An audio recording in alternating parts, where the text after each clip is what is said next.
In this video, I will explore how technology can support the 7 mathematical processes found in our Ontario Math curriculum. First of all, let's review the 7 mathematical processes: problem solving, reflecting, reasoning and proving, connecting, representing, selecting tools and computational strategies, and communicating. You'll see on the right side of the slide we have each of the 3 mathematics curriculum documents, grade 1 to 8, 9 and 10, 11 and 12. These 7 processes can be found in each of these documents. So they're sort of echoed throughout the educational career of a student. The first process I want to look at is selecting tools and computational strategies. And this is the process that will deal with introducing students to the world of virtual manipulatives. So you'll see here we have fraction strips, pattern blocks, probability marbles, a clock, a cash register to help with money and decimals. You have your 1,000 cubes and 100 blocks. We have a virtual protractor, virtual grid paper, the GeoBoard app, and a calculator tool. And by introducing these to students, you don't necessarily need to exclusively conduct lessons with digital tools, but showing them that they're available may allow students to choose a tool that suits their learning style best, regardless of which strand or concept you're looking at. Our next process is representing. And the idea behind this slide is that in addition to representing your thinking or the concept with pencil and paper or concrete manipulatives, as you see here, by introducing digital manipulatives, students can have that option to use a device to represent their thinking with a virtual tool. Regardless of which they use, I think you can use a camera tool to capture either representation and ultimately send them or submit them to a virtual learning environment where some of the later processes can sort of be applied. The next process is problem solving, which is one of the most important. And if students are used to solving problems on chart paper or personal whiteboards, there's certainly nothing wrong with that. But there are a lot of digital tools out there too that can be helpful. This here is Explain Everything, which sort of gives you a blank canvas look and can be collaborated with. And you'll see here, the students sort of imported the problem from the worksheet and highlighted the important information.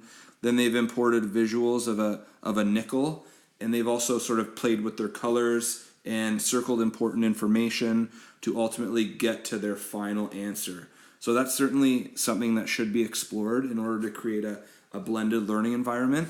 In addition, you'll see sometimes students, maybe who are ELL learners or who have learning disabilities, have a hard time processing the problem, whether it's because of reading fluency or comprehension. If you can get a text-to-speech differentiation culture going where students know how to convert this problem into text-to-voice, it'll certainly help them comprehending the problem and ultimately solving it. Lastly, I think incorporating some kind of gamified app into free time or silent reading can be effective too to help problem solving. You'll see here this is SumDog. This is one I'm currently using with my students. A more popular one might be Prodigy. But ultimately those gamified apps provide sort of a fun setting for students to practice their problem solving. Next we have reasoning and proving. And I'll start by talking about making predictions and estimates. Google Classroom has a feature where you can pose class questions, and sometimes I use the class question feature to make estimates. So if this is the problem and we read it as a class, students can take a minute or sit with a partner and come up with a reasonable estimate as to what the answer could be and submit it on Google Classroom before even solving, which focuses on sort of the reasoning part. Following that, I put the calculator here because calculators can be a nice tool to have to check back your work, not necessarily solve using it, but if you're confident in your solution and you want to use it to double check your work, you can certainly use that to prove that it's correct. Lastly, explain everything again here. This is the same problem. There is a record and microphone feature where students can sort of use this laser pointer that I'm using right now and explain their steps and explain how they got to their solution and explain why it's right, and turn it into sort of a video that can share their proof and their thinking. Next is communicating, which is one of the processes the technology allows a few options for. Here you'll see a probability task, and by creating this digitally, the student has the option of conveniently typing their thinking, or even more conveniently, using the microphone tool to just dictate their thinking into a text box, as the student did here.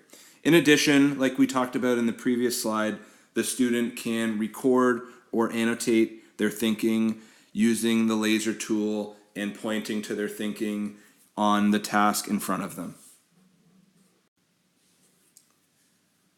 Our next process is connecting, which is definitely one of the more higher order thinking processes. You'll see over here we have our 5 practices for orchestrating productive mathematics discussions. So basically, these are the practices that the teacher uses to determine what solutions are going to be shared during something like a math congress.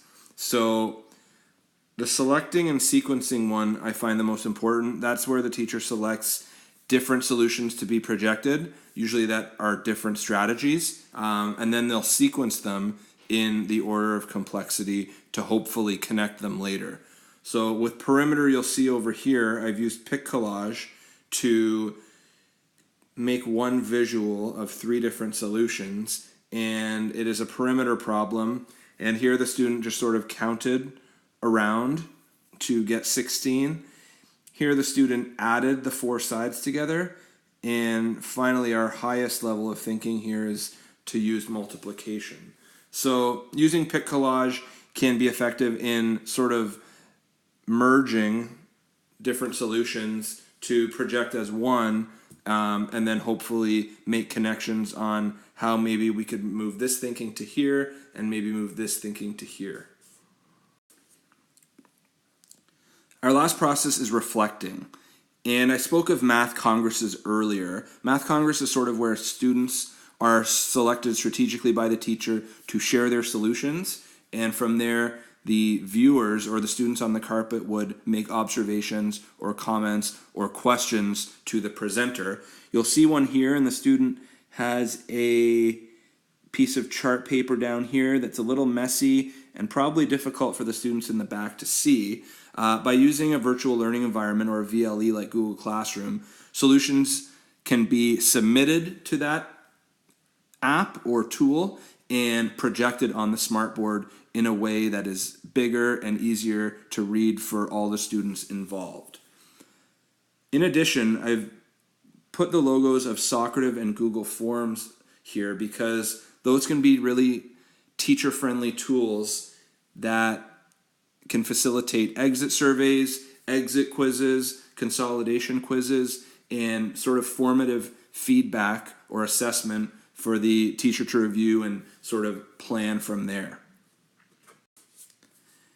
That deals with all of the processes. I wanted to highlight one of my resources here. It's called Share School, and it is an online database that has virtual math manipulatives.